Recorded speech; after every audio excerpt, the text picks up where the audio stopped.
Bonjour à tous. Je suis ici aujourd'hui avec Robert Frozy. Robert qui est un journaliste très connu, très reconnu, réputé avec Radio-Canada, qui est un ami aussi. Je me trouve dans une situation...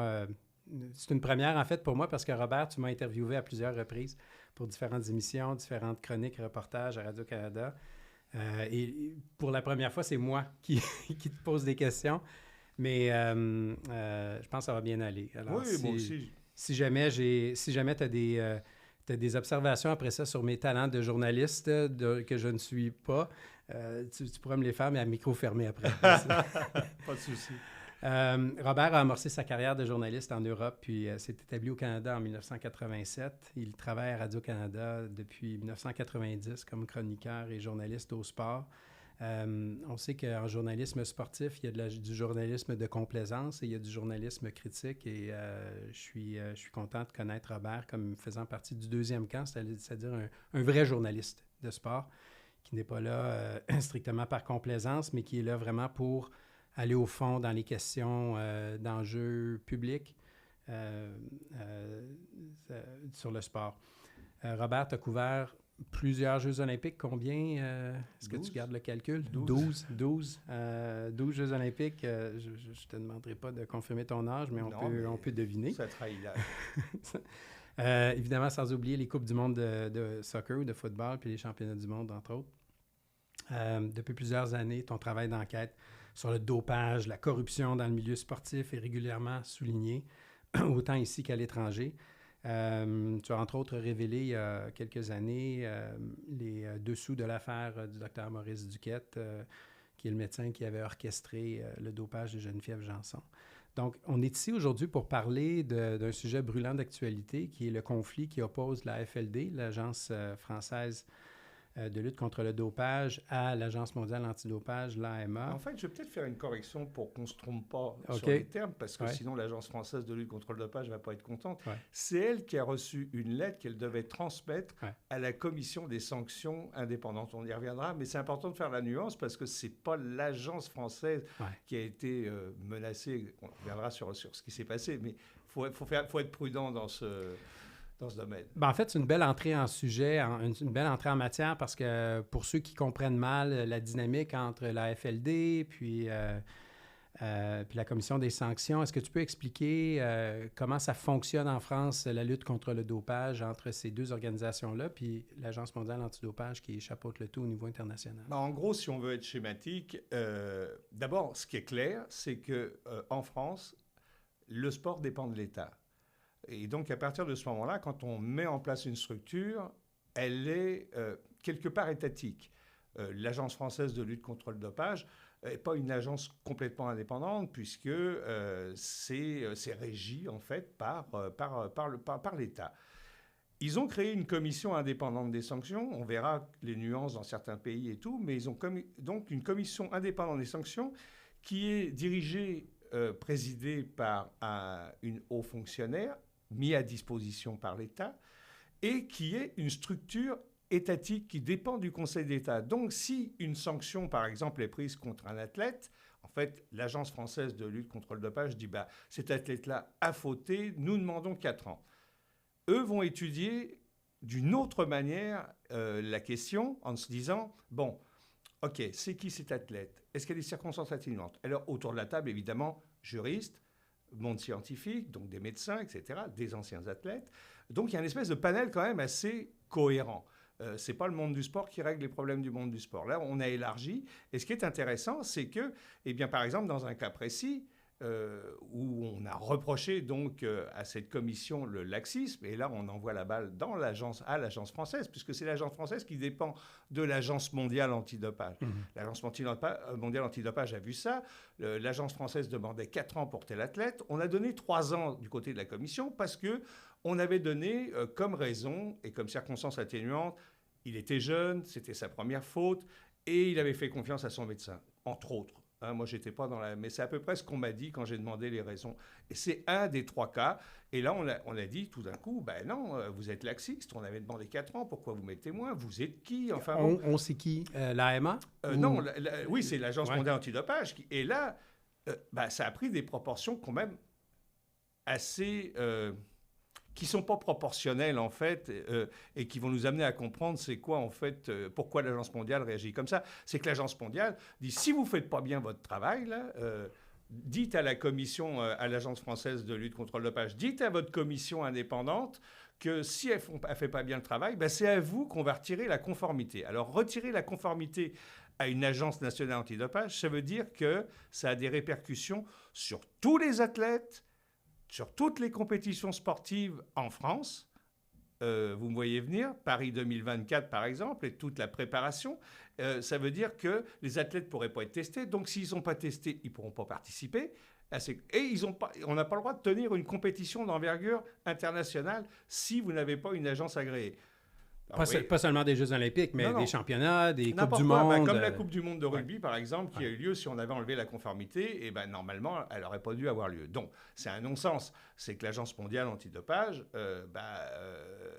veut montrer qu'elle est, quelque part, le pape dans son Vatican, mais est-ce que le pape a tous les moyens ? C'est là qu'on voit effectivement qu'il y a des problèmes.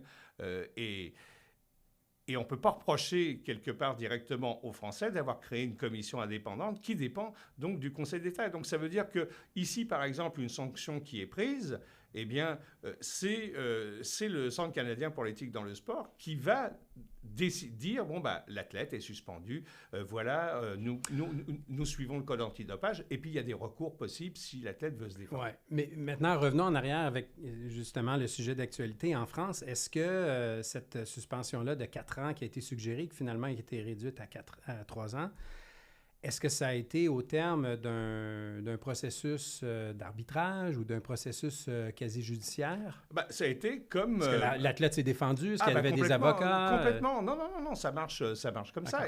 Il y a une défense. D'ailleurs, l'athlète peut contester ces 3 ans de suspension. Et ensuite, c'est le Conseil d'État français qui va dire si oui ou non la commission indépendante avait raison de nous suggérer ça. Donc, il y a 3 paliers, là, il n'y en a pas qu'un. Il y a l'agence française qui étudie, et à chaque fois, évidemment, l'athlète a le droit de se défendre. Si l'athlète n'est pas d'accord avec la commission, les résultats de la commission indépendante, il peut aller voir le Conseil d'État.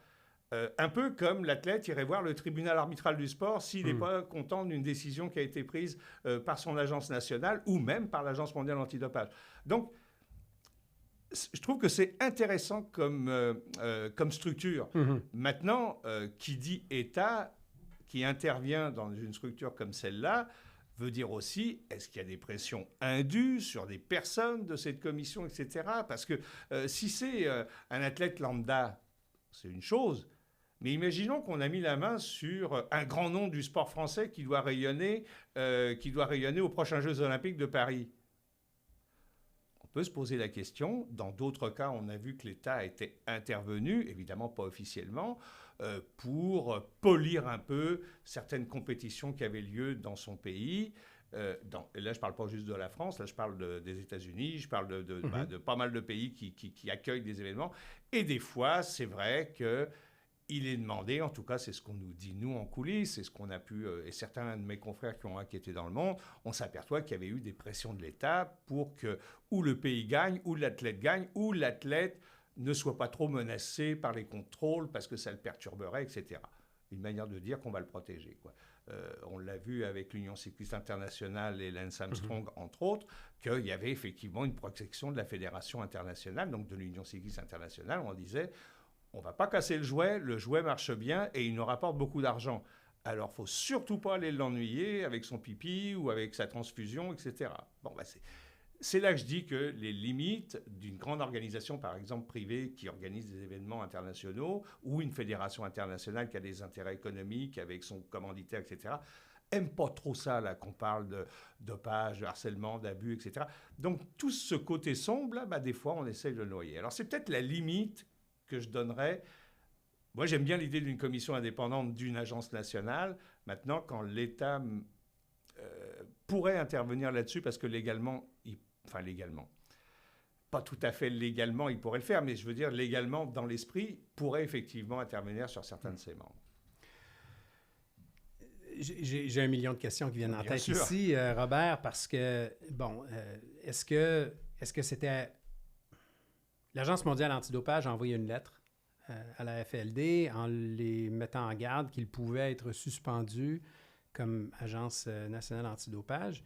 Mais de toute évidence, ils étaient insatisfaits avec la réduction de la sentence de 4 ans à 3 ans parce que c'était en dehors des standards de l'AMA et de la jurisprudence de l'AMA.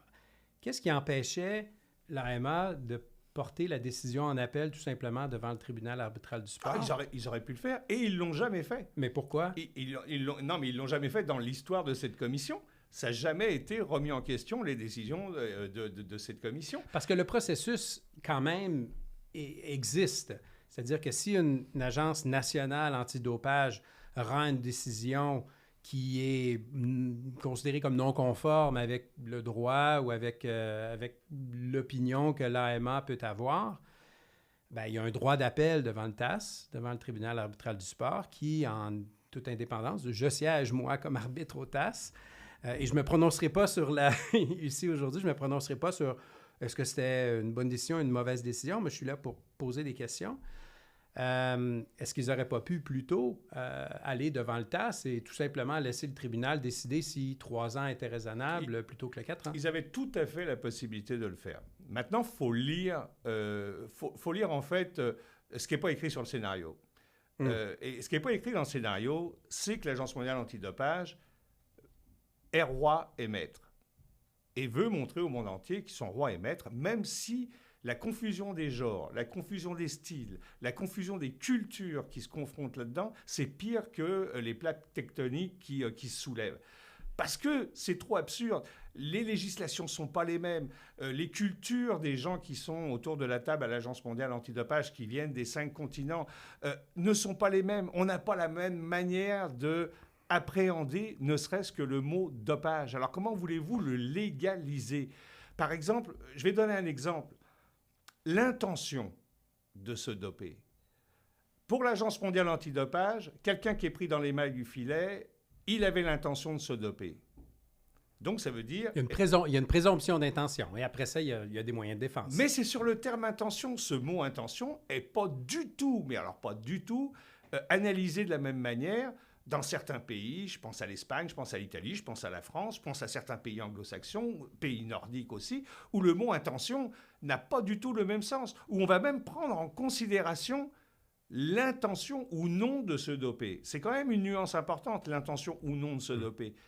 L'Agence mondiale antidopage ne fonctionne pas comme ça. Ils disent, on a un code, vous l'avez signé, ça marche de même. Ils ont peut-être voulu rappeler à l'ordre, et moi je trouve que c'est maladroit, d'aller jusqu'à la menace de non-conformité, parce qu'en plus, moi j'ai parlé avec les gens de la commission indépendante, et j'ai eu des réponses aussi de l'Agence mondiale antidopage, et j'ai eu des réponses de l'Agence française de lutte contre le dopage. La commission, elle m'a dit quelque chose, mais qui est tout à fait logique. On n'a pas de compte à rendre à l'Agence mondiale antidopage. Et légalement, évidemment, c'est une commission indépendante qui dépend du Conseil d'État, une fois de plus. Alors, ils n'ont pas à justifier auprès de l'Agence mondiale antidopage les sanctions qu'ils vont prendre. Alors, c'est toute l'ambiguïté, par exemple, du statut français. Mais ce n'est pas la seule ambiguïté qui existe à l'Agence mondiale antidopage. La France n'est pas le seul pays qui gère le sport. Il y a beaucoup d'exemples qui gèrent la lutte contre le dopage. L'Italie n'a pas la même législation que l'Espagne. L'Espagne n'a pas la même législation que la Finlande, etc. Je comprends. Alors, comment voulez-vous dire « je suis l'Agence mondiale antidopage » C'est un non-sens à l'heure actuelle. C'est important qu'on l'ait créé. On l'a créé dans un contexte bien particulier parce qu'on parlait de santé publique à un moment donné. Là, même les scientifiques ne s'entendent pas entre eux sur quels produits il faut interdire, quels produits il ne faut pas interdire. Et en plus, je ne sais pas si on rentrera dans cette discussion-là, bon, moi qui me passionne par exemple, c'est que c'est quand même l'Agence mondiale antidopage qui va sanctionner les demandes des différentes fédérations nationales des fameuses autorisations à usage thérapeutique. Pour ceux qui ne savent pas ce que c'est qu'un athlète peut très bien justifier, parce qu'il a une maladie, de prendre tel médicament qui est sur la liste des produits prohibés. Je vais vous donner un exemple. On a fait des études. Le nombre d'asthmatiques dans le monde du sport est supérieur à la population générale de chacun des pays qui sont représentés par ces athlètes. Ce n'est pas moi qui l'invente. Mais je me dis, il y a quand même une chose qui est simple et qui est claire. Quand votre enfant est malade, il ne va pas à l'école, vous le gardez chez vous. Ça devrait être la même chose dans le monde du sport, au lieu d'avoir cette espèce d'hypocrisie, parce que ça justifie de prendre de la cortisone, ça justifie de prendre des hormones, ça justifie de prendre des produits prohibés, soi-disant pour se soigner. En fait, c'est pas applicable à tous les produits. On s'entend que mais c'est quand même des produits le salbutamol est un produit qui peut faire l'objet d'une autorisation à usage thérapeutique. Mais le nombre de corticoïdes qui sont autorisés chez les cyclistes, après, il ne faut pas s'étonner qu'il y ait de la suspicion sur certaines performances qui vont même mystifier certains grands spécialistes de certaines disciplines qui vont se dire comment il a fait. Moi, je pense que certains, et ce n'est pas moi qui l'ai dit, on dit que c'était un permis de doper. C'est un permis de se doper que de dire... Parce que c'est vrai que la logique, elle est là. Si vous êtes malade, je sais que ça... je dirais qu'on devrait plus protéger les athlètes dans leur contrat. Parce que le gars, pourquoi il va faire ça? Parce que, oui, il est malade, mais il faut qu'il gagne de l'argent. Ils ont des contrats à durée fixe, un contrat à durée déterminée. S'il n'est pas là et s'il n'est pas son équipe, ou s'il ne fait pas sa performance, il n'aura peut-être pas les contrats de publicité, les contrats de commanditaire. Alors donc, c'est vraiment le chien qui se mord la queue. Et là-dessus, ça, c'est vraiment une des tares, par exemple, c'est d'autoriser l'athlète à prendre ces produits-là. Moi, je dis soignons l'athlète et ensuite, retournons-le au travail. Moi, je ne suis pas un expert scientifique. Maintenant, je comprends qu'il y a certains athlètes qui peuvent avoir une condition asthmatique, condition respiratoire bénigne, où ils ont besoin de prendre du salbutamol de temps en temps. Maintenant, il y a aussi une manière quand même d'analyser la prise de salbutamol, qui est une substance qui est tolérée aussi en compétition jusqu'à un certain seuil. C'est une substance à seuil, le salbutamol, qui, quand elle est inhalée de façon générale, de façon régulière, on n'a pas besoin d'une exemption thérapeutique. Oui, vous savez, par contre, le salbutamol, quand c'est injecté ou quand c'est pris de différentes manières pour d'autres usages, a un effet anabolisant qui est similaire à un stéroïde. Donc, c'est la raison pour laquelle le salbutamol est une substance à seuil. Il ne faut pas oublier tous ces médicaments qui sont des produits masquants. Oui. D'autres produits. Donc, c'est pour ça que... Robert, tu ne fais pas confiance au comité qui accorde les exemptions à usage thérapeutique? C'est pas tout à fait ce que je dis. Parce que ça demeure confidentiel aussi. Donc, ce que je dis, c'est que l'autorisation à usage thérapeutique est un non-sens dans le monde du sport. Parce qu'on sait que y a plein de médicaments qui circulent, qui sont des produits masquants aussi, et il faut aussi suivre une logique. Si la personne est malade, je suis désolé, mais soignez-vous. Maintenant, vous me parlez des problèmes d'asthme. Interrogeons-nous sur notre responsabilité au niveau santé publique. Quelle image on renvoie aussi? Ça veut dire qu'on peut mettre juste un petit diachylon sur quelque chose, alors qu'on sait très bien que la cicatrice ne se réparera pas avec un diachylon. C'est aussi de la responsabilité, si on veut vraiment dire on intervient au niveau du sport mondial, etc., comme le prétend l'Agence mondiale antidopage, eh bien, c'est de dire soignons, mais soignons avec les bonnes choses et soyons intelligents et envoyons un message à toutes ces populations qui ont des cultures différentes que la santé publique est primordiale. Là, je trouve qu'avec les autorisations et usages thérapeutiques, on n'envoie pas le bon message. J'aimerais bien avoir Dr Ayotte avec nous pour nous expliquer parce que pour avoir entendu beaucoup de témoignages d'experts comme arbitres, je n'ai pas cette conviction que tu sembles avoir que les exemptions à usage thérapeutique sont abusées ou sont utilisées de façon légère. Par contre, je respecte l'opinion que tu peux avoir. C'est difficile aussi d'avoir une opinion déterminante parce que ces exemptions sont confidentielles, sont traitées par un comité d'experts en qui on doit présumer une confiance, mais effectivement, il peut y avoir un doute. Attention, je ne remets pas en question les experts. C'est le processus tout simplement d'avoir des exemptions. Ils ont des codes. Ouais. Je veux dire, ils ont des codes de procédure. Si moi, je viens vous dire, voilà, moi, c'est ce que le médecin m'a dit de prendre, et voilà le dosage, etc., les experts qui entendent ça pour avoir l'autorisation à usage thérapeutique, il y a avant un médecin quand même, le médecin de l'athlète, entre autres, qui va prescrire un certain nombre de choses et justifier sa prescription. Après, qu'est-ce que vous voulez que fasse le comité d'experts ? Ils ont des codes, ils ont des cases à remplir. Moi, je ne remets pas en question leur intégrité, pas du tout. Eux, ils sont là. Mais ce que je reproche, c'est d'avoir inventé cette espèce de bébelle qui s'appelle l'autorisation à usage thérapeutique. C'est juste ça que j'interroge. Maintenant, je ne mets pas en doute certains experts qui travaillent dans ces commissions et qui le font très bien. Mais je mets en doute, quelque part, ce non-sens. Ouais. La question est vraiment intéressante. Si, par exemple, quelqu'un se fait prescrire par son médecin de prendre de la testostérone, j'ose croire qu'il y a certains seuils de testostérone qui ne seraient pas permis comme autorisation à usage thérapeutique par le comité parce que ça aurait un effet dopant pour l'athlète et donc l'autorisation ne serait pas accordée. Comme arbitre, je n'ai jamais vu ni l'un ni l'autre parce que les décisions du comité ne sont pas sujettes à être révisées et puis il peut très bien y avoir des athlètes qui bénéficient d'une autorisation et si le test positif, si un test est révélé comme étant positif, ça n'arrivera jamais au niveau de l'accusation parce qu'il y a une autorisation. Maintenant, comme je le disais précédemment, j'aimerais bien que Dr Ayotte ou un autre expert qui fait partie de ces comités puisse apporter un certain éclairage, soit pour nous rassurer ou peut-être pour nous permettre de poser d'autres questions. Mais parce que, moi, je veux revenir à la responsabilité de l'Agence mondiale antidopage. C'est quand même elle qui a mis un code mondial en place. Ouais. Quand je disais l'attitude générale du père Fouettard, parce que c'est ça en fait, hein, c'est vraiment le père Fouettard. C'est quand même une caricature, mais... non, mais ils sont là pour faire en sorte que le code soit respecté. Ouais. Et ils vont taper sur les doigts. Ou des agences laxistes, ou des scientifiques, mais il faut sanctionner l'athlète qui s'est dopé. Okay? Là, sans excuse. Parce qu'il peut y avoir des moyens de défense. Oui. Et c'est là que j'en arrive. Ouais.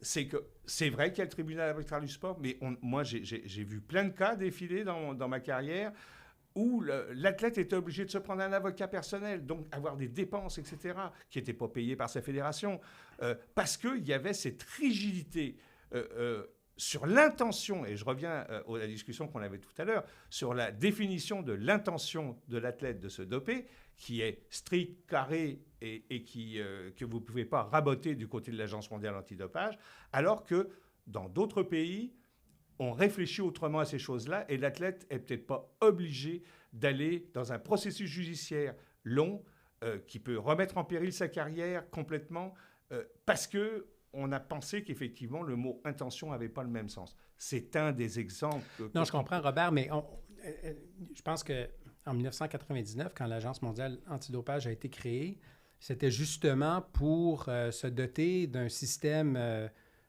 judiciaire ou quasi-judiciaire avec des normes plus ou moins universelles. Parce que si on ouvre la porte à ce que chaque pays y aille avec sa culture d'interprétation, on n'atteindra pas l'objectif d'avoir un code mondial antidopage. On va avoir plusieurs codes nationaux antidopage, oui. Mais on n'aura pas un code mondial antidopage qui atteindra l'objectif d'avoir, on dit en anglais, un level playing field, là où s'assurer qu'aux Jeux olympiques, aux championnats du monde, aux Coupes du monde, que tous les athlètes sur la ligne de départ soient à peu près, répondent aux mêmes règles. Mais vous me donnez de l'eau à mon moulin en plus, parce que souvenez-vous de ce qui s'est passé avec l'affaire russe. On a désavoué l'Agence mondiale antidopage. Je dis on, le Comité international olympique, qui dit vous n'êtes plus, vous nous avez pas prouvé que vous étiez capable de faire le boulot. Je vais schématiser là, mais c'est ça. Attends, je t'entends lancer des fleurs au CIO, vraiment? Ouais. Non, je ne lance pas des fleurs au CIO parce qu'on a demandé à une autre agence Ouais. une autre agence d'intervenir pour... En fait, de faire une enquête externe. Oui, et de s'occuper aussi des contrôles. Ouais. Parce qu'on avait enlevé cette partie-là aux inspecteurs de l'agence antidopage. On parle de l'ITA, le International Tasting Et donc, l'ITA continue à intervenir. Ouais. C'est intéressant d'ailleurs, l'ITA aussi, parce qu'ils ont aussi une indépendance qui est plus intéressante, je trouve, qu'ils ont un peu moins les moins liés que le Code mondial antidopage, où ça va dans tout, enfin, que l'agence mondiale antidopage, où il y a, comme je vous dis, des chocs absolument monumentaux. Alors, c'est intéressant. Ça veut dire que finalement, vous vous dites, je suis le patron de l'ordre mondial de la propreté dans le sport, et en fait, vous ne l'êtes pas. Vous ne l'êtes pas. Alors, on peut se demander jusqu'où l'Agence mondiale antidopage va pouvoir survivre dans ce contexte si on continue à aller dans tous les sens et à penser finalement que pour l'AMA, le dopage, il est comme, je veux dire, sa réflexion sur le dopage, si elle change, il faut que tout le monde change. Et c'est ça que j'ai observé depuis sa naissance. Moi, j'étais là en 99 dans une petite salle en Suisse quand ça a été lancé. Et je me dis, l'Agence mondiale, quand elle décide qu'elle va être juge là-dessus, elle sera juge là-dessus, et il n'y a personne qui doit dire le contraire. Et il faut s'adapter. Robert, je dois te corriger, parce que l'AMA, c'est le gendarme, c'est le législateur. En fait, je dis c'est le gendarme, mais il y a l'ITA aussi maintenant qui est gendarme, mais l'AMA, c'est le législateur et c'est le gardien de la vision, originale et qui perdure encore aujourd'hui, d'avoir des standards mondiaux sur les règles, mais également sur les sanctions. Est-ce que c'est ça que tu veux remettre ou que tu voudrais qu'il soit remis en question? Mais je ne veux pas le remettre en question, c'est un fait. Comme le CIO, puisque vous avez pensé 30 secondes que je pouvais l'encenser, comme le CIO se veut le patron je dirais, de ce dernier esprit, ce dernier rempart des valeurs sociétales. Okay? Sportive.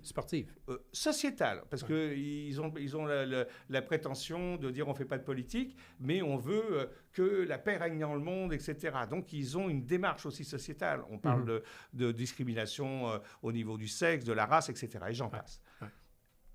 Est-ce que véritablement le CIO agit de la même manière que sa charte? On peut s'interroger sur l'affaire russe, on peut s'interroger sur plein d'histoires, sur la corruption. Comment croire, quelque part, qu'avec tout ce qui s'est passé dans leur histoire et qui continue à se passer, ils soient les garants de valeurs humaines, sociétales, etc. Quand on voit que ne serait-ce même que la structure, c'est-à-dire la pensée, je veux dire, pas la pensée olympique au niveau philosophique, mais sur le terrain, on appauvrit des États, c'est toujours les contribuables qui payent une fois que le cirque est parti, je parle des Jeux olympiques, on se retrouve dans la plupart du temps avec des éléphants blancs, et on ne paye pas les acteurs. Alors ça, là, il faudrait avoir une discussion avec les responsables de l'OIT, de l'Organisation internationale du travail, pour se dire, est-ce que c'est légal, finalement, qu'une société, même si elle dit qu'elle reverse, il n'y a pas plus opaque que les comptes du CIO d'abord, parce que c'est une association de loi suisse à but non lucratif, donc ils font ce qu'ils veulent. Enfin, ils font pratiquement ce qu'ils veulent, s'ils veulent publier ou non leur compte. Ils nous disent qu'ils reversent 80% de ce qu'ils récoltent. Enfin bon, c'est un autre débat, mais c'est pour dire que... C'est un autre débat. Est-ce qu'ils sont les garants, comme l'Agence mondiale pourrait être le garant de l'ordre mondial du sport propre? Je ne suis pas sûr. Si on revient à l'AFLD puis à la question ici, parce que c'est une discussion très intéressante, je pense qu'on va poursuivre dans un autre épisode, sur la pertinence du CIO, où ils en sont rendus et avec le changement de présidence bientôt au plan politique, où cette organisation s'en va. Mais si on revient en début d'entretien, je trouvais ça intéressant, la porte que tu as ouverte, Robert, sur le fait qu'en France, le sport est une affaire d'État, qui n'est pas le cas au Canada. Ce n'est pas une affaire d'État, ce n'est pas le cas aux États-Unis, mais ça l'est dans plusieurs pays, particulièrement en Europe, évidemment, en Chine et dans d'autres pays qui sont plus autoritaires. Et donc, parce que le sport est une affaire d'État, il y a un intérêt augmenté ou important de l'État potentiel de protéger ses athlètes et donc d'aller dans une direction de peut-être de réduire les sanctions ou même de ne pas avoir de sanctions envers des athlètes qui se sont dopés.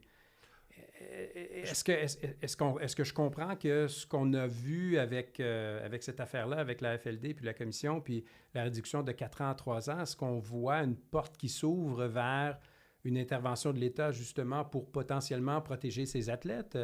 Non, je crois pas. Je crois pas qu'il faut avoir cette lecture-là dans l'immédiat. Je crois que passer de 4 ans de suspension à 3 ans, déjà, c'est important pour un athlète, 3 ans.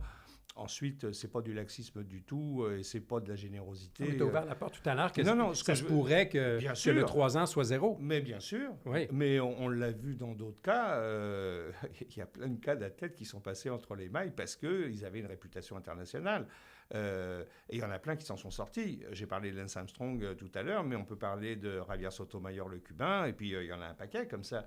Et des grands noms du sprint américain aussi, où on s'est aperçu que 6, 7, 8 années plus tard, eh bien, oui, ils avaient été dopés lors de grandes finales et ils ont gagné des médailles lors de grandes finales.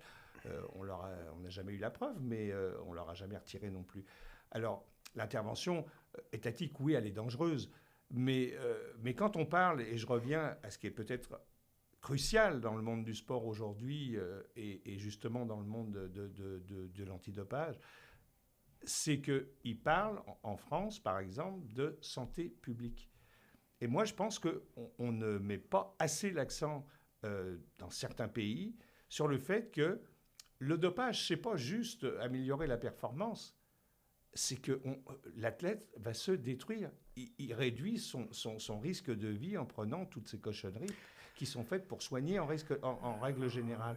Ouais. Donc, à partir de... C'est pas toujours plein et noir, Robert. Non, mais c'est pas blanc. Un athlète qui prend du salbutamol ou qui a besoin d'une médication pour traiter son asthme dans un effort qui est très, très important, est-ce qu'il détruit vraiment sa vie ou est-ce que c'est pas pour... Non, je pensais plus aux athlètes qui intentionnellement, je veux dire, à l'aise dopé, ils savent pas tous qu'ils vont hypothéquer une partie de leur vie. Là, non, ça c'est sûr. Ce que je veux dire par là. Et c'est pour ça qu'il faut en parler en termes de santé publique.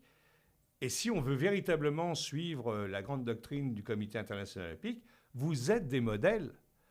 Et donc, à partir de là, quand tu as réuni les deux mots, la santé publique et les sportifs donc sont des modèles, on se doit, effectivement, comme État, on a une responsabilité, parce que tout de même, c'est nous qui avons créé ces organismes de sport, c'est nous qui finançons ces organismes de sport, c'est nous qui finançons aussi toutes ces nouvelles médecines, nutrition, etc., pour améliorer la qualité d'un athlète.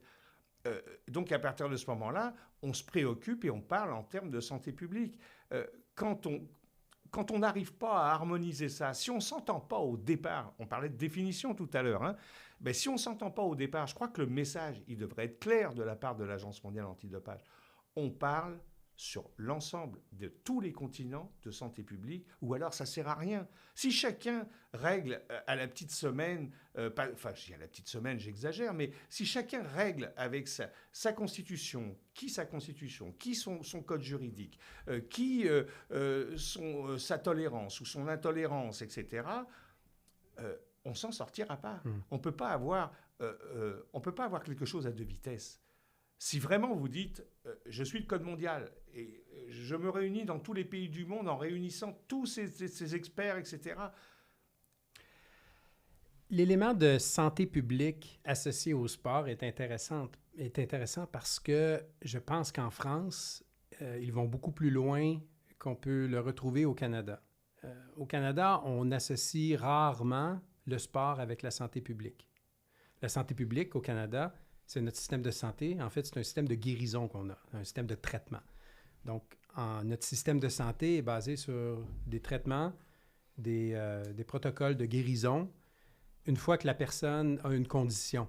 Mais rarement, on est dans un dialogue de mettre de l'avant, et je parle au niveau fédéral, un peu au niveau provincial aussi, d'avoir une adéquation entre pratiquer du sport, ça va vous permettre de ne pas vous retrouver à l'hôpital, de ne pas vous retrouver avec des médicaments. J'aimerais ça t'entendre là-dessus. On parle beaucoup de la France ici, mais au Canada, ici, est-ce qu'on n'aurait pas des actions, est-ce qu'on n'aurait pas une conversation à poursuivre ou à développer pour arrimer un peu plus le sport à la santé publique? Je crois que déjà, on enverrait un bon message si on augmentait, par exemple, le sport à l'école, alors qu'on l'a diminué. L'activité physique après les cours, on l'a diminué aussi. Tout en sachant, il y en a eu 15 000 d'études, alors on ne va pas en demander une supplémentaire, tout en sachant les bienfaits que ça peut apporter. Donc, c'est par l'éducation, c'est comme ça qu'on ne va pas apprendre aux jeunes à tricher. On entendait ce matin, justement, bon, ça dépend quand vous entendez cet épisode-là, mais on est le 18 septembre 2023 aujourd'hui, où, et c'est anecdotique, mais c'est révélateur également qu'un établissement de soccer, il ne voulait pas remettre un toit parce que les coûts étaient pour l'hiver, pour permettre aux enfants, mais aux adultes aussi, de jouer au soccer parce que les coûts étaient passés de 200 à 400 000 $. Et donc, le conseil d'arrondissement a décidé qu'il n'allait pas dépenser les 200 000 $, additionnels parce que les coûts avaient explosé. Et donc, il y a des centaines, voire des milliers d'athlètes, d'amateurs, qui ne pourront pas jouer au soccer pendant l'hiver. Et on dirait que ces décisions-là ne sont pas prises du tout dans une perspective de diminution d'offres de santé publique. Mais le sport, c'est un amalgame avec les loisirs. On peut s'en passer. Mais c'est parce que, en fait, ils n'ont pas la bonne calculette. Ouais. Ils n'ont pas la bonne calculette. S'ils comptaient le nombre de jeunes qui participent et avec donc les bienfaits du sport, et on ne reviendra pas là-dessus, versus le 200 000 $ supplémentaires pour que ces jeunes aillent là, ça va coûter combien pour résoudre les problèmes? On sait les problèmes d'obésité chez les jeunes, par exemple. Ça coûte une fortune, beaucoup plus que les 200 000 $ de réparation d'un dôme. Ouais. Alors, quand je parle de culture et d'imprégner une véritable culture où on se soucie véritablement de l'autre parce qu'on sait que demain, on aura besoin de ce jeune qui aura grandi avec certaines valeurs, si au départ, tu casses ça, on m'interdit. En plus, je suis déjà dans un quartier difficile. Ouais. C'est l'intégration sociale c'est ici. C'est ça, je ne peux plus faire ça. Je ne peux plus me socialiser. Alors, je vais faire quoi pendant l'hiver où je ne serai pas en train de faire du sport? Je vais traîner dehors avec ce que ça peut avoir comme conséquence dans les quartiers difficiles, etc. Ouais. C'est tout ça qui finalement, quand on revient à la discussion qu'on avait sur ces grandes institutions, etc., il y a peut-être un peu trop de monde pour faire pas grand-chose. J'exagère un petit peu, mais quand on voit tout ce que pourraient faire tous ces gens avec le pouvoir qu'ils ont et ces structures comme le CIO ou l'Agence mondiale antidopage qui ont la capacité de les réunir, je n'ai pas dit de les harmoniser, de les réunir, ou de les diriger. Ça serait quand même, c'est génial d'avoir tous ces gens qui réfléchissent et tout et qui pourraient apporter des vraies solutions. Ouais. Là, on est dans le cosmétique. C'est sûr qu'il y a des gens qui ne vont pas aimer que je dise ça, mais qui me prouvent le contraire. Alors là, ils vont m'amener des chiffres. On a fait tant d'enquêtes, C'est toujours l'athlète qui paye en règle générale. Il y a combien de pays, si on peut parler de juridiction, il y a combien de pays qui ont criminalisé les réseaux de dopage? C'est pas la totalité. Comment se fait-il que si vraiment l'AMA voulait imposer quelque chose à tous ces pays, ils ne peuvent pas le faire parce que légalement, ils ne peuvent pas le faire. Ils ne peuvent pas intervenir sur les législations des États. Donc vous voyez encore là un non-sens de se dire on est mondial. On est mondial pourquoi? Parce qu'il y a le nombre de drapeaux des gens qui ont signé. Est-ce que c'est juste de signer une appartenance à un groupe? Non.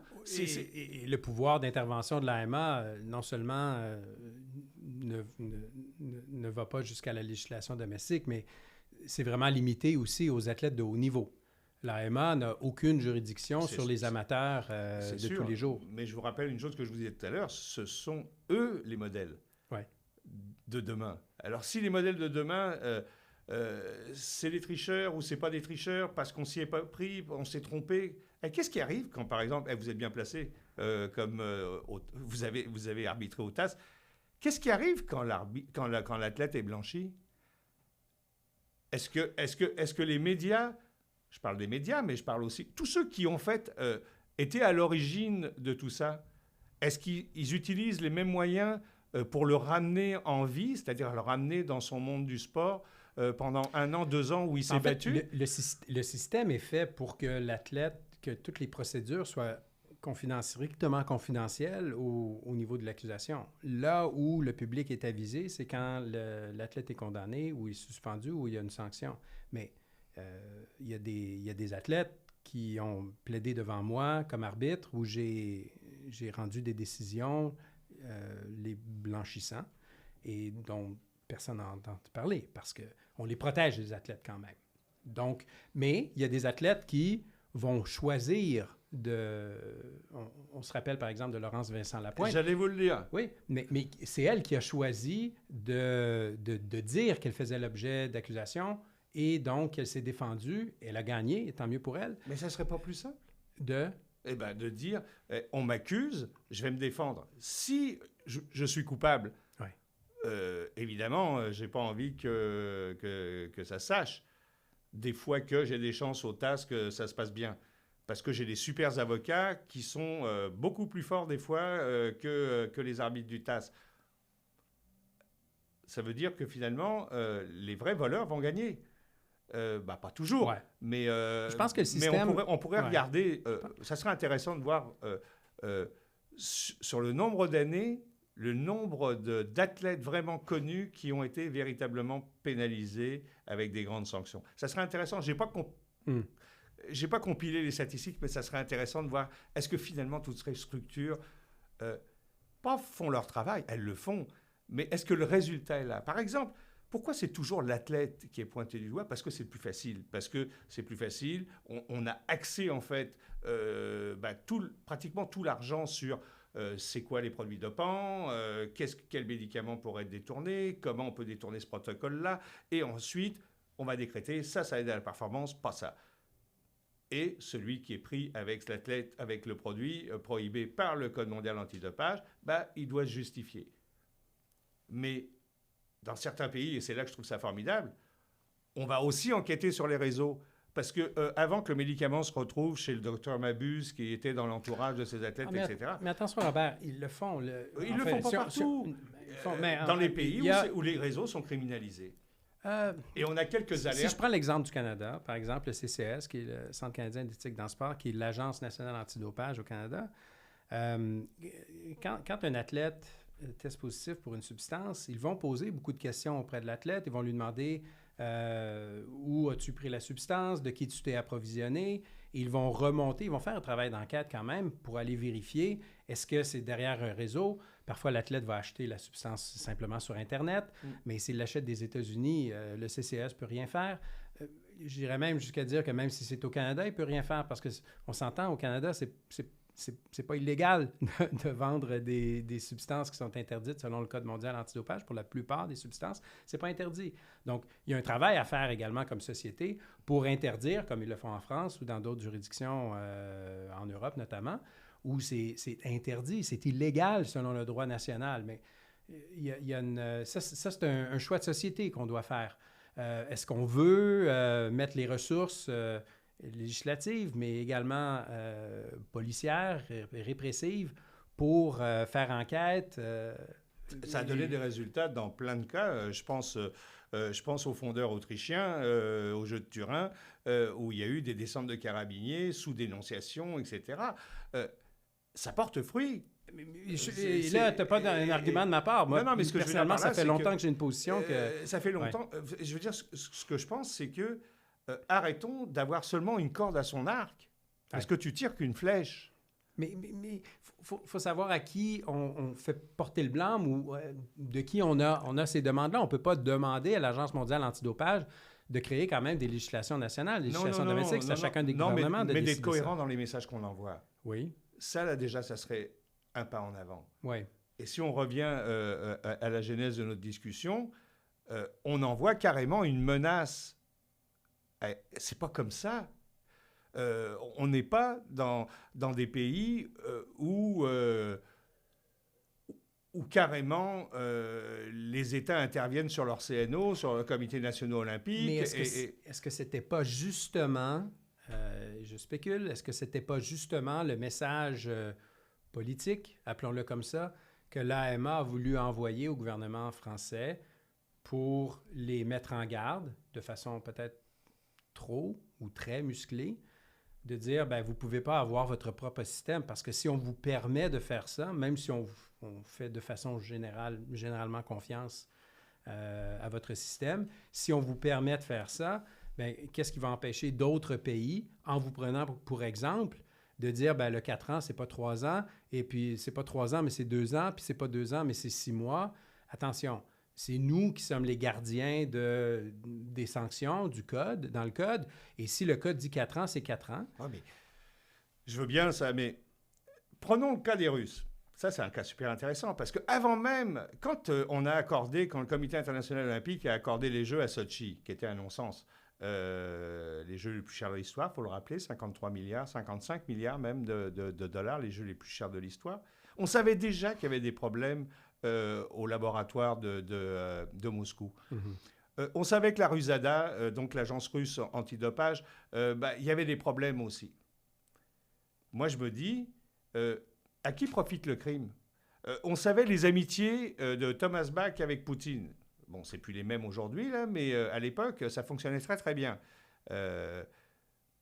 C'est là que je me dis, il y a un truc de vase communicant qui fonctionne mal.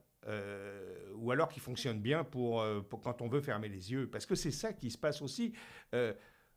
Pourquoi on n'est pas Cette complaisance-là, Robert, cette complaisance-là entre le CIO et différents pays en matière de dopage, je suis prêt à faire un bout de chemin pour te dire que tu as raison, qu'elle existait, qu'elle n'existe plus aujourd'hui. Le CIO est dans un environnement politique qui est extrêmement complexe. Mais il existait avant la création de l'AMA. La création de l'AMA a été le résultat d'un paquet de facteurs déclencheurs, notamment l'affaire Festina, évidemment, qui a retiré au CIO ce rôle de gendarme et de législateur du dopage parce que, justement, il y avait... c'était pas un système qui était jugé comme étant crédible. Et donc, en le mettant entre les mains de l'AMA, pour le meilleur, pour le pire, pour le CIO, parce que là, ils se détachaient d'un certain contrôle qu'ils avaient, ils ont été obligés de s'en remettre à l'AMA, ce qui, je crois, a été une bonne chose. Ça fait un peu plus que 20 ans que l'AMA existe, ce qui n'est pas énorme en matière de création d'un nouveau système mondial d'un gendarme. Pardon? On rentre dans l'âge adulte. Ça fait 20 ans, là, on rentre dans l'âge adulte. Disons que les 10 premières années, je me rappelle des premières versions du code, c'était un code qui était fait carré. Tu testes positif, automatiquement 4 ans, deuxième fois, à vie. Il y a eu beaucoup d'adaptations et de modifications du Code mondial antidopage, qui n'est toujours pas parfait aujourd'hui, mais qui quand même est le produit de l'évolution de la jurisprudence et aussi d'en arriver à un équilibre entre protéger les athlètes, mais aussi protéger le sport. Parce que c'est bien de protéger l'athlète, mais il faut protéger le sport aussi. Si un athlète est exonéré d'une accusation, il faut prendre en considération aussi les autres athlètes qui sont sur la ligne de départ.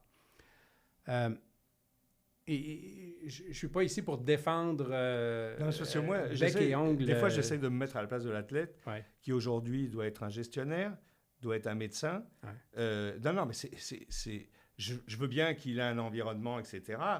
Mais on ne va pas nécessairement toujours chercher cet environnement-là. C'est l'athlète qui est pointé du doigt, c'est son nom qui apparaît et qui fait les gros titres, etc. Et je me dis, mais est-ce qu'on ne peut pas trouver... Je ne l'ai pas le moyen, je n'ai pas la solution, et je ne dis pas que l'Agence mondiale antidopage est inefficace. Ce n'est pas ce que je suis en train de dire. Ce que je suis en train de dire, c'est qu'il y a un seul coupable là-dedans. Et les 3/4 du temps, il y a un seul coupable ou un seul innocent là-dedans. Comme s'ils vivaient dans une espèce... Alors qu'aujourd'hui, ce qu'on demande à l'athlète, la plupart des athlètes intègres que je connais, mais c'est incroyable, les acrobaties qu'ils doivent faire sur le moindre médicament, et en plus, vous avez vu comment c'est écrit petit sur en tout cas, sur le moindre médicament, sur la moindre dose prescrite, etc. C'est... moi, je ne sais pas, mais il a autre chose à faire, l'athlète. Je veux bien qu'il ait une responsabilité, mais ne lui mettons pas toute la responsabilité sur le dos. Et à l'heure actuelle, c'est un peu ce qu'on fait avec, justement... On revient encore à ça notre part du discussion principe. sur les intentions. Ouais. Est-ce que c'est... On ne dit pas, est-ce que l'environnement de l'athlète avait l'intention de se doper? Non, On mais dit, même- est-ce que l'athlète avait l'intention de se doper? Et je trouve que la nuance, au niveau juridique, elle est intéressante. Parce que Même la notion moi, je ferais d'intention, com- Robert, moi, je ferais- est pas... est moi, je pas- ferais comparaître tout le monde. Même- OK? L'athlète, il Ouais. a un entraîneur, il a un médecin, il a un physio, J'amènerais tout ce monde-là, mais pas seulement l'athlète avec son nom. Je mettrais le nom du physio, le nom du docteur, le nom de l'entraîneur. Et Non, mais comme tu ça, sais s'il qu'il n'y a peut- personne de coupable, bah, c'est parfait. Mais ils peuvent faire l'objet d'accusations également. Son entourage peut faire l'objet d'accusations. Ouais, j'ai Euh, connu des médecins. Le docteur Ferrari, là, il est passé à peu près à travers de 50 procès. Et puis, ça ne fait pas si longtemps qu'il a été véritablement condamné. Mais il Ouais. continue d'ailleurs à manœuvrer dans le monde du sport, ce qui est un non-sens en tout cas. Ben, oui, c'est un non-sens. Il est exclu du monde du sport olympique, appelons-le comme ça, ou fédéré.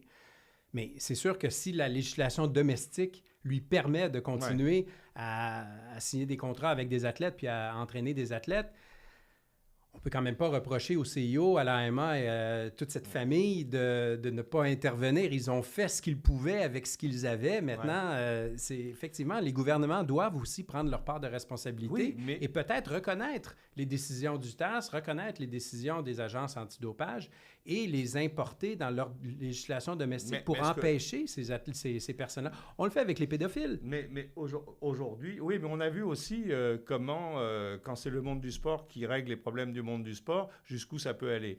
On ne va pas ouvrir les 15 000 débats, que ce soit dans le hockey ou dans d'autres, ou dans n'importe quoi, sport universitaire, sport scolaire, sport professionnel, etc. Quand le monde du sport a voulu régler les problèmes du monde du sport, on a plutôt, dans l'opacité, étouffé les affaires et laissé traîner parce qu'il y Ça, avait pas définitivement, c'est véritablement... un autre, c'est un Non, non, autre je sais sujet, maintenant que j'aimerais vraiment traiter dans un autre épisode, mais restons ici dans le domaine Non, mais du c'est parce dopage, qu'on parlait d'indépendance, et c'est Ouais. intéressant. L'indépendance de cette commission française, etc., même si on a déjà fait le tour sur la responsabilité de l'État, mais sur l'indépendance réellement, moi je trouve que déjà le mot indépendant du monde du sport me réjouit. Je ne dis pas que c'est la panacée, je ne dis pas que qu'on va résoudre tous les problèmes avec ça, mais il faut arrêter. Il faut arrêter que le monde du sport, s'occupe du monde du sport. Je prends un exemple. Donc tu plaides pour l'intégration des législations domestiques Complètement. qui soient arrimées avec le monde une du meilleure sport. surveillance Ouais. des États, mais aussi une meilleure surveillance de, je dirais, des principes. La charte olympique pour le CIO, d'autres principes dans une fédération internationale, etc. Quand on octroie au Qatar la Coupe du monde de soccer, est-ce qu'on respecte les principes de la Fédération internationale de football association, la FIFA, qui dit, moi je suis allé lire dans leur statut juridique et tout, non-discrimination, etc. Est-ce que le CIO lui-même respecte ces principes? Aujourd'hui, on veut acheter tout et n'importe quoi. L'Arabie Saoudite va faire des jeux, on est dans l'environnement, ils vont dépenser 500 milliards de dollars pour les jeux asiatiques d'hiver. On va construire donc une station de sport d'hiver en plein désert. Est-ce Là, qu'aujourd'hui... ici, on est dans le sport washing, ici, exactement. carrément. Et bien, c'est ça le danger. Ouais. C'est qu'en fait, à un moment donné, qui va pouvoir s'offrir ces grands jouets que sont les grands événements sportifs mondiaux et ces grands spectacles que sont les Jeux Olympiques? Qui va pouvoir se les offrir? Et à quelles conditions surtout? Regardez, on a le bel exemple avec le Qatar.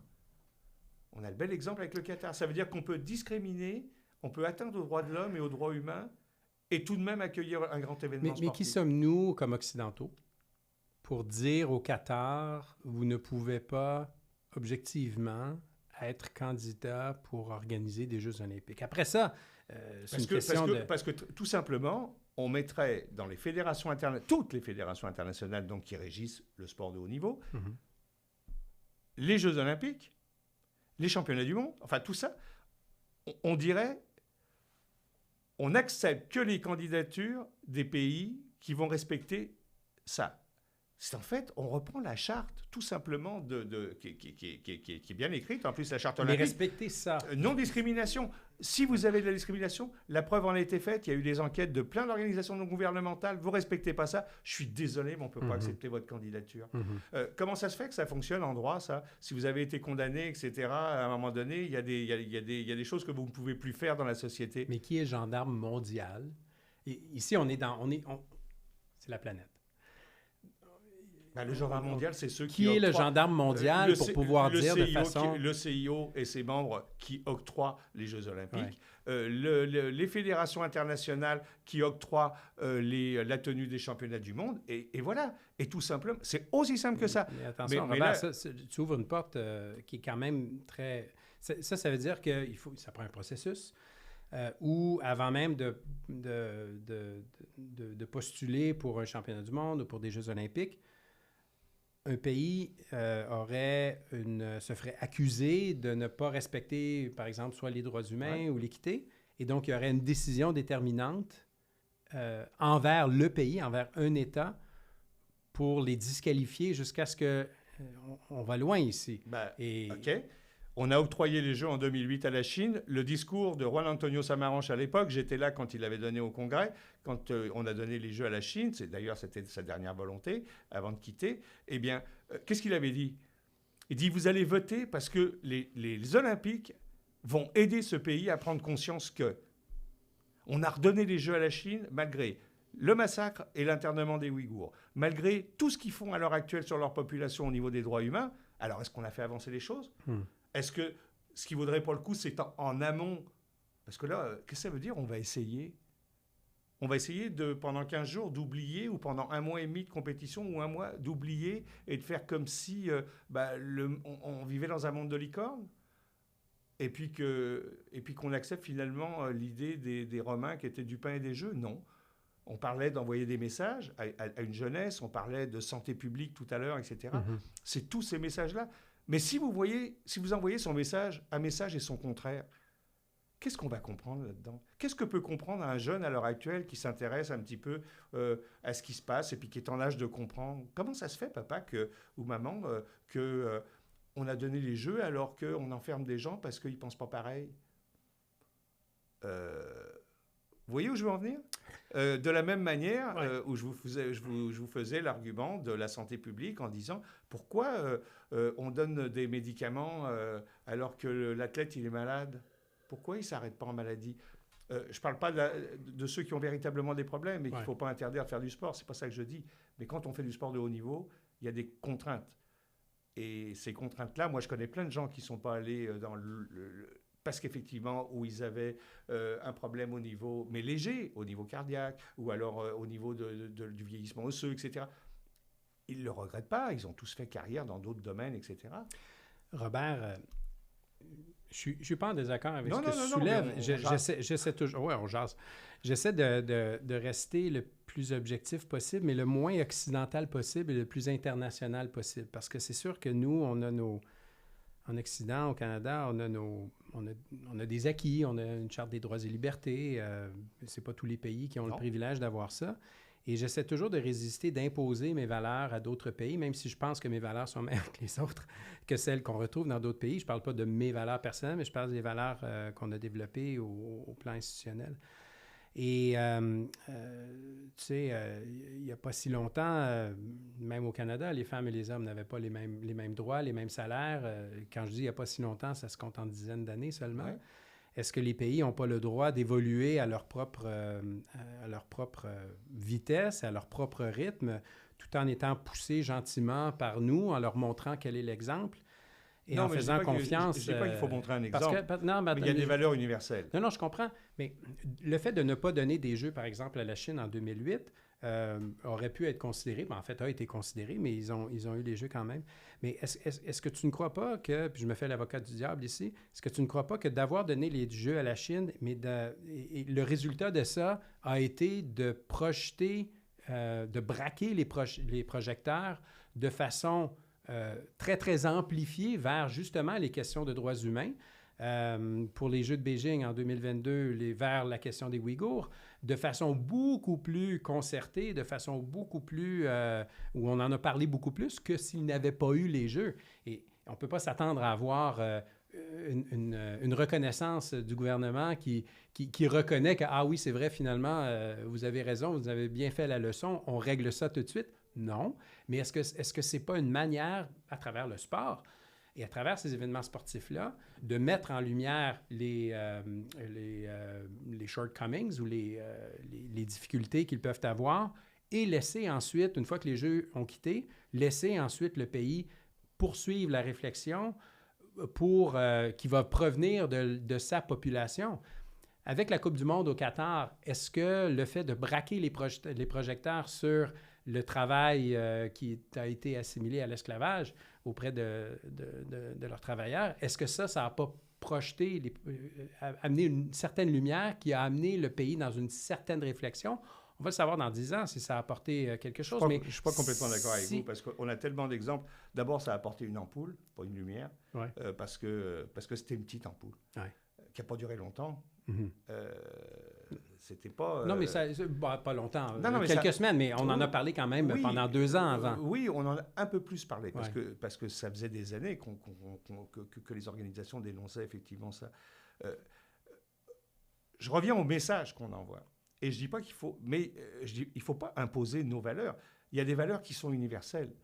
Le respect humain, la planète, l'environnement, c'est universel, ça nous concerne tous. De dire qu'on va donner au Qatar la Coupe du Monde, pays où la liste de l'atteinte aux droits, etc. Mais Robert, c'est universel aujourd'hui pour nous comme occidentaux. Non, ça ne l'était pas il y a 100 ans. Le sport washing à l'heure actuelle, c'est quoi? Et ils sont pas fous. Ouais. C'est d'accueillir. Et pourquoi ils investissent autant dans le sport? Parce que c'est merveilleux le sport. Parce que c'est des grands événements. C'est vraiment pas une ampoule. C'est un éclairage incroyable sur le monde. Ça veut dire quoi?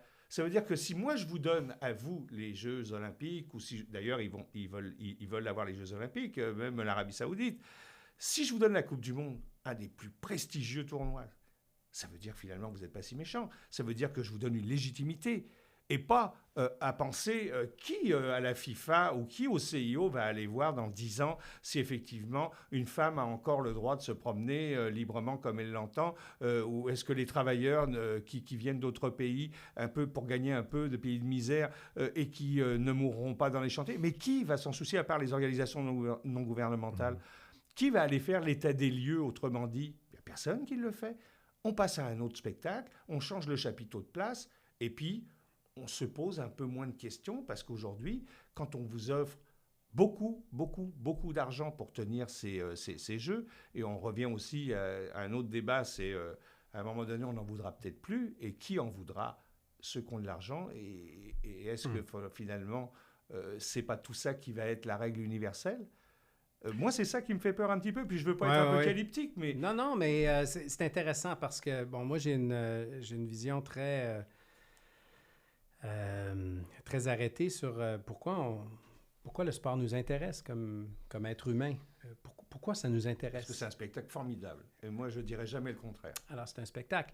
Mais ça répond également à un besoin de se mesurer à une autre nation. C'est un substitut à la guerre, dans le fond, le sport. C'est une manière pour nous de se mesurer à une autre nation pour, selon certaines règles établies, d'avoir un combat où il y a un gagnant, il y a un perdant. Et le gagnant, la population qui soutient le gagnant peut prétendre être supérieure à l'autre nation. Donc, c'est un substitut à la guerre.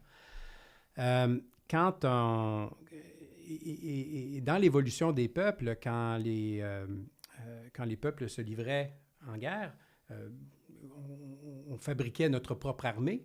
Mais quand le peuple était suffisamment riche et il y avait une bourgeoisie qui était bien installée, bien, qu'est-ce qu'ils faisaient? Ils ne voulaient plus envoyer, ils ne voulaient plus aller à la guerre et risquer de mourir eux-mêmes. Ils ne voulaient plus envoyer leurs enfants à la guerre. Donc, qu'est-ce qu'ils faisaient? Ils achetaient des mercenaires. Et donc, la professionnalisation du sport est un parallèle avec une sorte de mercenariat. Et donc, maintenant que le sport est rendu... Maintenant qu'il y a certains pays, par exemple, si on prend les pays du Golfe, qui ont maintenant l'argent, mais qui investissent aucun argent dans la prochaine génération, ils investissent très peu, pour faire bouger leurs enfants, pour en faire des nouvelles stars d'athlétisme ou de natation ou de football. Non, ils les achètent. Ils les achètent. Et donc, ben oui, c'est sûr. Alors, donc, ça devient des mercenaires du sport. Et c'est la même chose pour les candidatures de grands jeux. Plutôt que d'avoir une communauté sportive qui va porter ce projet d'avoir des Jeux olympiques, ben on sort le chéquier et puis on achète les Jeux olympiques. Donc, ou des championnats ou bien d'autres, ou des coupes. Et donc, je pense que le CIO doit faire son travail, d'être le gardien de On va l'appeler une surenchère, pour être poli. Oui, c'est ça, mais il faut bien comprendre la distinction entre pourquoi on fait du sport, c'est pour se valoriser comme peuple et pour avoir, justement, on parlait de santé publique, donc d'avoir des saines habitudes de santé publique. Et puis en haut de la pyramide, on va avoir nos meilleurs qu'on va amener sur la scène sportive à tous les 4 ans pour montrer qu'on est les meilleurs dans le sport.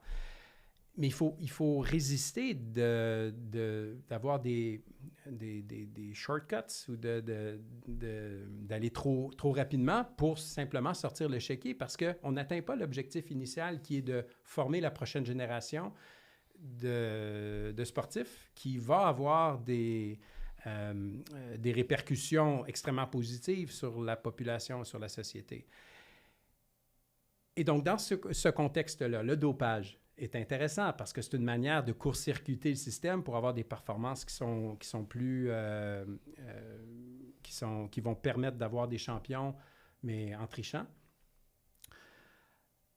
Et donc, si on a un système, revenons à la France ici, si on a un système qui menace d'avoir des sanctions qui sont un peu différentes d'autres pays, qu'on permet ça, bien, il y a d'autres pays qui vont rapidement dire, bien, nous, on a notre propre système. C'est pas le 4 ans, mais c'est 2 ans, c'est 1 an, parce qu'on vient d'acheter cette nouvelle star du sport et donc on veut la protéger. Et qui êtes-vous pour nous dire qu'on ne peut pas le faire parce que la France l'a fait? Donc, non, mais c'est beaucoup mais ils font des choses beaucoup plus astucieuses que ça. Ouais. Les grandes fédérations, là, justement, vous me parlez des grands noms, etc. Vous savez combien il y a eu de positifs dans le football international de gens vraiment connus? Il n'y en a pas. Ouais. C'est là où on rentre dans le sport professionnel. Non, mais on parle de ça, là. Ouais. Parce que, veut pas, là, les meilleurs qui se présentent aux Olympiques sont plus des amateurs, ce sont des professionnels, c'est des usines, quoi. Je veux dire, c'est j'allais dire des petites et moyennes entreprises. Maintenant, c'est plus qu'une moyenne entreprise. Ouais. Donc, pas tous, là, mais je veux dire, dans un certain nombre de pays, oui. Donc, je me dis, c'est insoluble finalement, parce que le fameux raccourci, là, on ne le voit pas que dans le monde du sport. On demande aux jeunes aujourd'hui de choisir leur profession à 13 ans. On veut prendre des raccourcis à chaque fois. Pourquoi? Est-ce que c'est parce que la société en a besoin rapidement? Ou est-ce que c'est parce qu'on manque de ça, donc on va aller former que ça? C'est ça les messages qu'on envoie.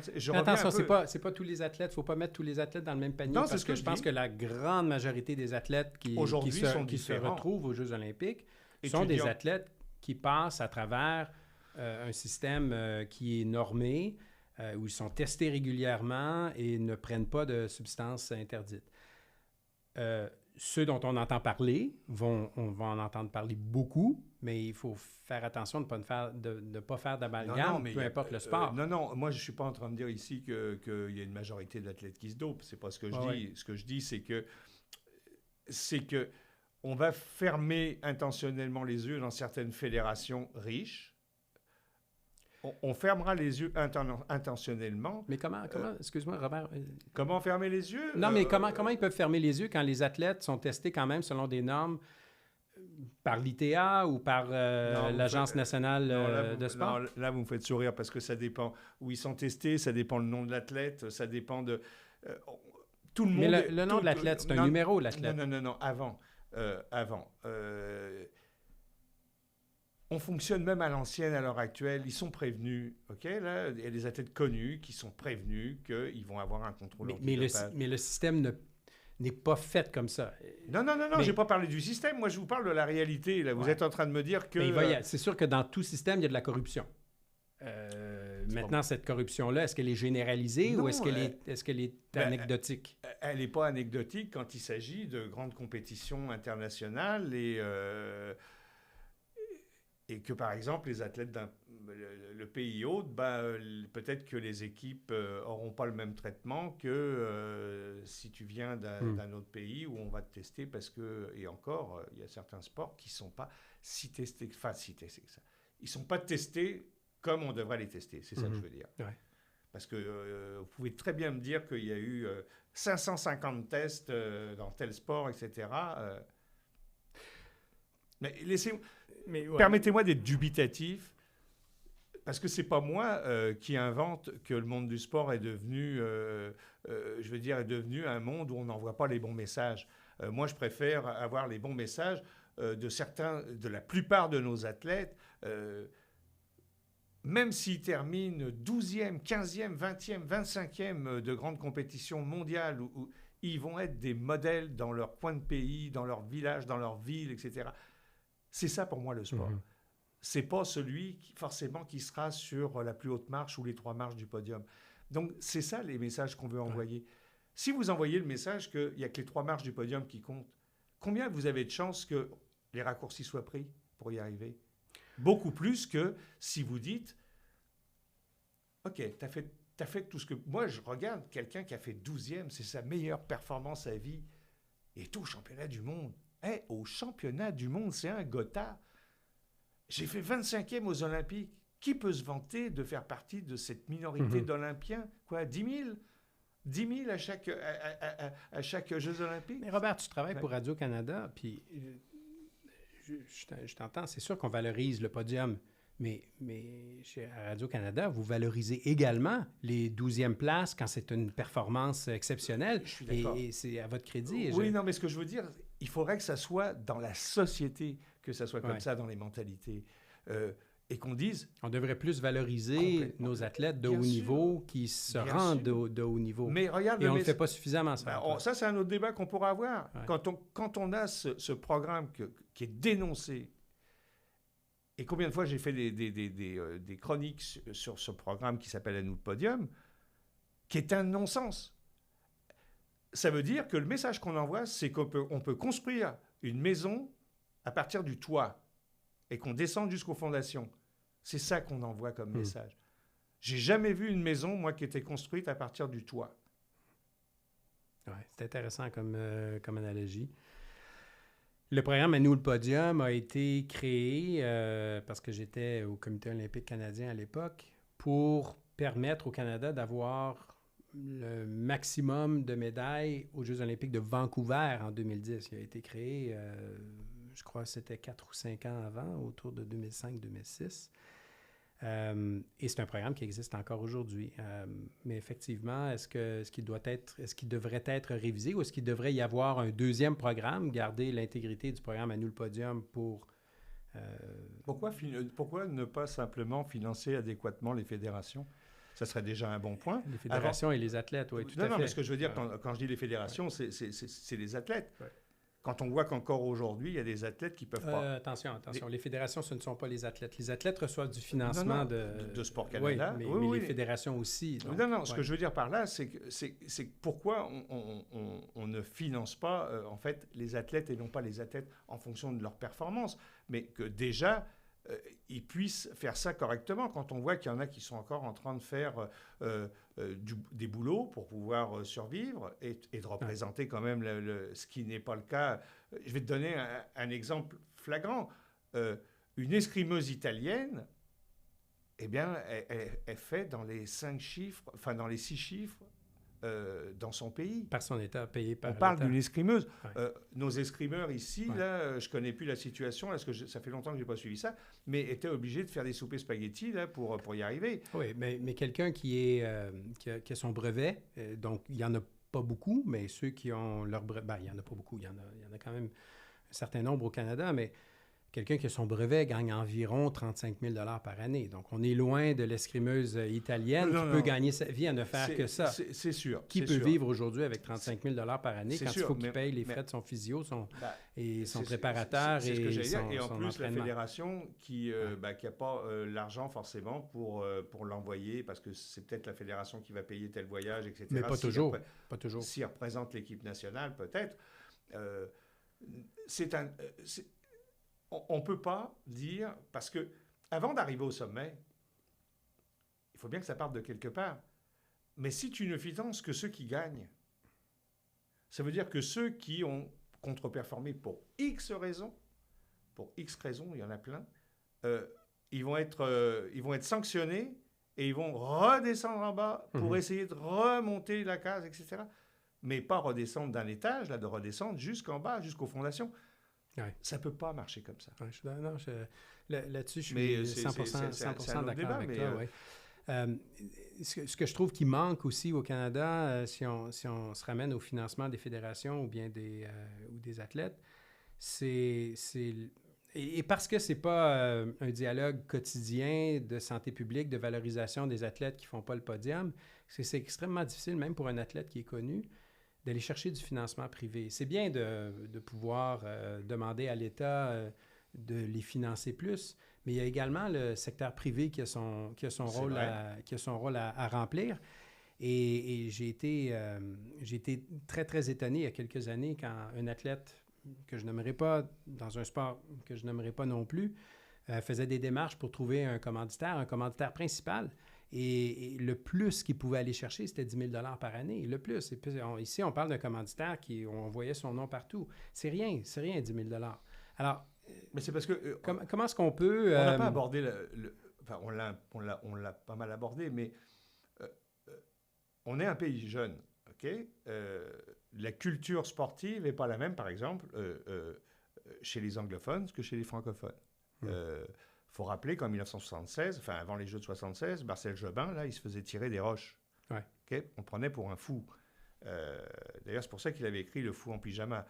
Mais c'est vous dire, ça ne fait pas si longtemps que ça. Et donc, petit à petit, une culture, là, ça se bâtit, mais avec des racines. Pourquoi les anglophones ont cette culture sportive? Pourquoi ils ont vraiment ce proud, OK? Pourquoi? Tout simplement parce que les racines, elles viennent d'où? Elles sont anglo-saxonnes, elles viennent d'Irlande, elles viennent de Galles, elles viennent etc. Donc, il y a quelque chose, il y a un terreau. Nous, on le construit, ce terreau, à l'heure actuelle. Enfin, on le construit. Il s'est construit, mais je veux dire... Mais attention, en France, il s'est construit depuis longtemps. Pourtant, on est également une nation qui n'est pas anglo-saxonne, qui est française. Alors pourquoi est-ce que ça n'a pas traversé l'Atlantique? Mais l'Italie aussi, l'Italie, l'Espagne, j'en passe. Je prends les pays nordiques, eux, c'est des sports d'hiver ou des sports d'été, là, mais tout de même. Mais parce qu'il y a une culture sportive et il y a une réflexion autour de ça. Mm-hmm. Tant qu'on n'aura pas une vraie réflexion en se disant, est-ce que c'est ça le sport pour nous? Est-ce que c'est de saupoudrer puis de dire de temps en temps, oh, waouh, on a gagné une médaille, c'est génial. Et puis il faut recommencer à chaque fois, au lieu de se dire, pourquoi on n'y va pas dans la continuité? Pourquoi on n'y va pas avec ces petits échelons, etc. Je pense que trop souvent, il y a une adéquation entre combien ça peut rapporter. Ça, c'est une mentalité qui est très nord-américaine, très américaine même. Alors, on est toujours dans l'équation de les jeux ou les championnats ou un événement, ça rapporte combien? Ah oui, bon, on a dépensé 500 millions. On a dépensé 500 millions. Et qu'est-ce que ça a généré comme revenu de billetterie? Combien?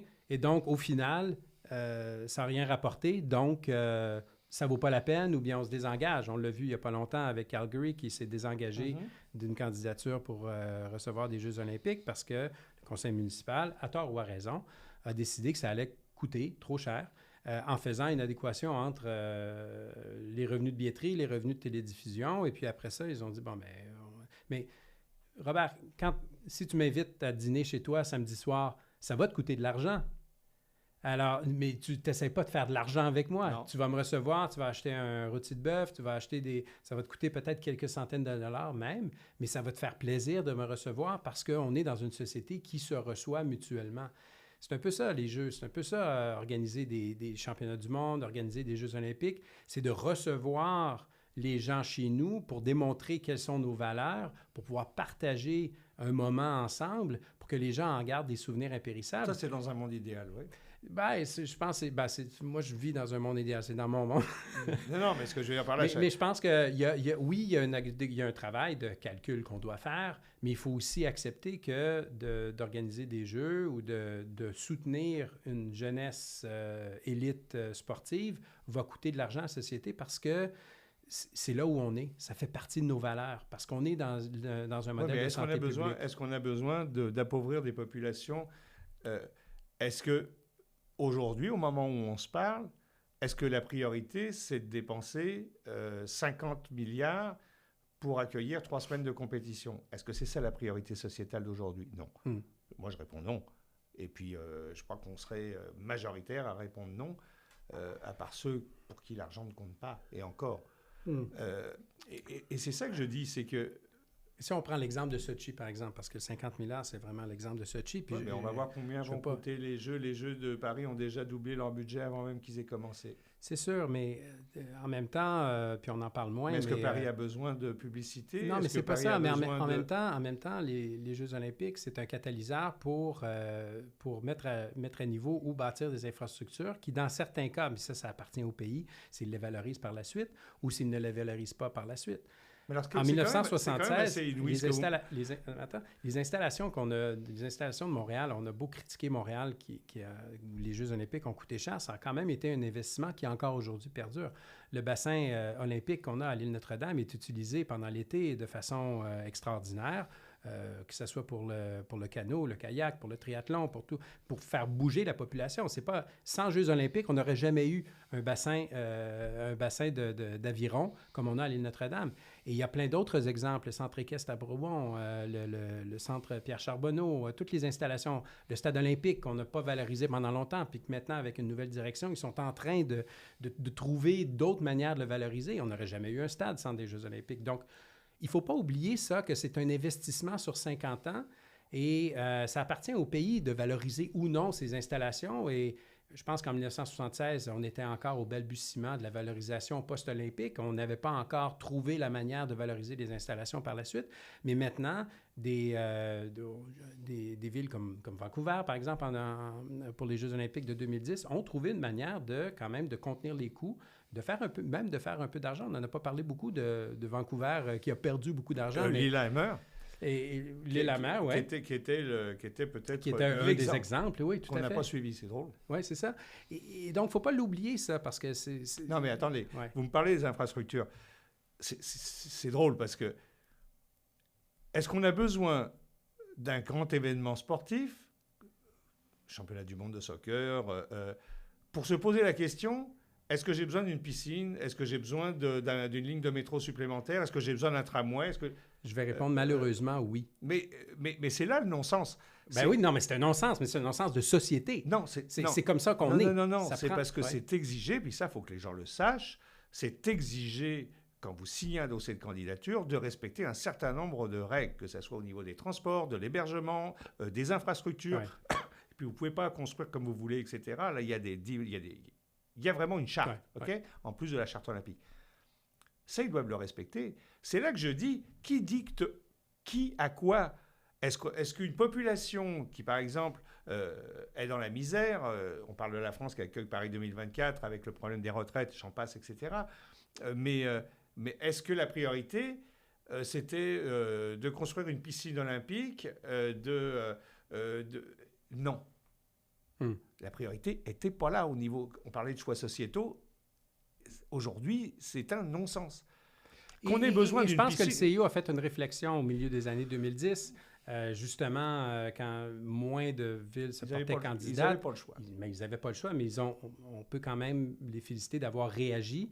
Et maintenant, les candidatures olympiques propose en de, fait, propose de nouveaux schémas. de nouveaux schémas avec la revalorisation d'infrastructures déjà existantes plutôt que de bâtir à neuf. Si on regarde l'héritage, concentrons-nous sur un seul héritage que Paris a assuré, c'est de pouvoir se baigner dans la Seine. C'est énorme. Mais est-ce que de ne pas avoir... Vous voulez qu'on parle vraiment de ça? Oui, on peut. Il y a eu quand même des gros ratés. Ben oui, c'est ça. C'est pas parfait encore. Non, et c'est pas réglé. La là. dépollution de la Seine, là, c'est toujours pas réglé. Et on est... il reste combien de temps avant les Jeux de Paris? Non, c'est sûr. C'est sûr. Non, mais c'est parce que il y a le ça schéma. Va se faire. Mais je pense que ça va se faire. Il y a le schéma, là, il y a de dire on veut être plus smart que les autres, parce que c'est ça, en fait, leur slogan, là. Ils le disent pas, mais si, ils le disent, en fait. Ça va être les plus beaux jeux de l'histoire. Les Français sont comme ça. Il faut que ça soit toujours le plus beau que... Je vais me faire des ennemis. Mais ce que je veux dire par là, c'est que la cérémonie d'ouverture, oui, c'est une idée géniale. Honnêtement, là, on sort d'un stade, on va sur la scène. On a fait exploser les budgets de sécurité. Pourquoi? 2 heures de spectacle et pour montrer aux yeux du monde que nous, on ne fait pas comme les autres, puis on est les meilleurs. Est-ce que le jeu en valait la chandelle? Je veux dire, au niveau des choix sociétaux, est-ce que ça, par exemple, c'en est un? Non. Ça, là, c'est comme de balancer, en fait, son argent par les fenêtres.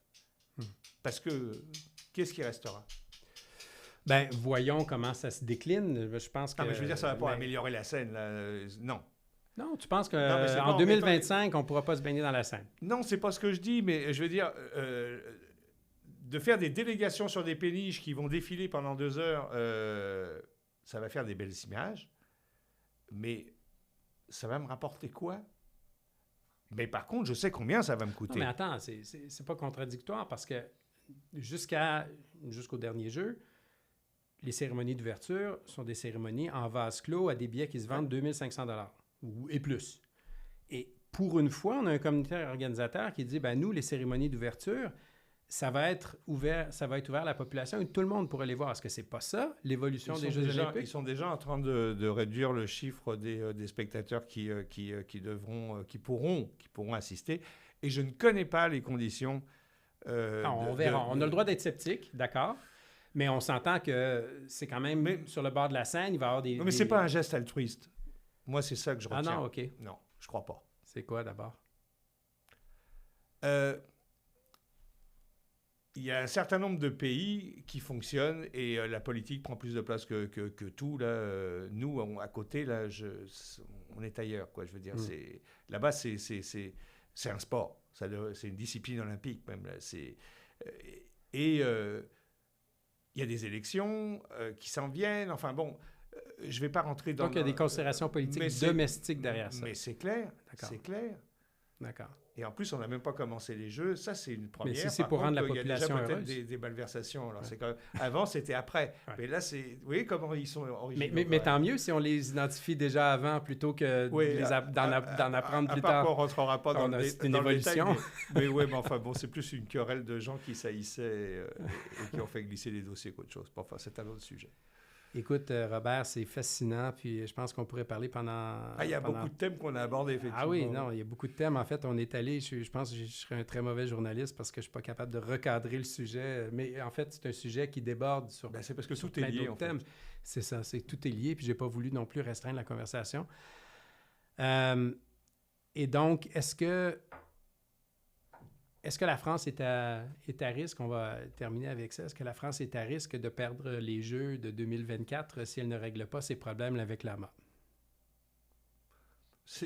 Moi, la menace m'a même fait rire. Elle m'a même fait rire parce que jamais. C'est pas l'Agence mondiale antidopage. On a vu d'ailleurs la limitation de son pouvoir aux Jeux de Rio. Non. Le chapiteau, là, il est dressé. Là, les acteurs sont presque prêts. Là. Il y a tout un processus qui est engagé. Ce n'est pas une petite chicane. Je dis bien une petite chicane. Parce qu'oubliez pas qu'on est passé de 4 ans à 3 ans. Ce n'est pas 4 ans et on a blanchi l'athlète. Là. Donc, il y a forcément quelque chose derrière. Et ce quelque chose, on en a parlé depuis le début. Sont des luttes de pouvoir, etc. Et on veut montrer, en fait, on tape du doigt sur les lèvres en disant non, c'est pas comme ça, la rentrée dans le rang. Ouais. C'est comme ça que je le lis, c'est comme ça que plusieurs de mes confrères le lisent aussi, mais non. Tu vas y être l'année prochaine à Paris? Sans doute, Ouais. oui. Écoute, c'est ton pays d'origine Oui, qui et récupère les Jeux depuis longtemps. La dernière fois, c'était quoi, à Albertville? Oui, mais là, en plus, c'est particulier parce que une des villes est une des villes où j'ai vécu toute mon enfance, donc oui? Saint-Denis, OK. Saint-Denis. où il y a le Stade de France et Ouais. qui a la piscine olympique. Et puis, c'est là que j'ai passé une grande partie de ma vie avant de venir au Québec en 87. Quoi. Une petite fierté quand même? Non, je ne le vois pas comme ça parce que je lis beaucoup en ce moment sur... les quartiers sont toujours aussi difficiles. Ouais. J'ai été éducateur de rue dans ces quartiers-là dans une première vie avant d'être journaliste. Et je suis pas sûr qu'on ait arrangé les choses. Et je suis allé il y a quelques années, il y a plus d'une dizaine d'années, et j'ai pas reconnu la ville dans laquelle j'ai vécu. Quoi. Donc, non, peut-être une boucle qui se boucle, ou je sais pas. Moi, je suis convaincu que tu vas te retrouver là-bas. Et j'espère que ça va créer un petit demi-sourire quand tu vas voir l'enthousiasme des foules internationales. Oui, mais moi, qui sont là. si on peut conclure sur une chose, Ouais. le sport est magnifique. Je dis souvent à des journalistes, des jeunes journalistes étudiants, je leur dis, vous savez, je serai toujours aussi dingue, amoureux, passionné de décrire une course de 100 mètres, d'être dans le stade, de savoir qui va être l'homme le plus rapide du monde. Mais ça ne m'empêche pas ensuite d'aller dans les coulisses pour voir si effectivement, à quel prix il était l'homme le plus rapide du monde. Effectivement. Robert, ça a été un moment extraordinaire. Merci de beaucoup. l'invitation. Oui, puis c'est sûr qu'il y en aura d'autres. Merci. Bonne journée. Toi aussi.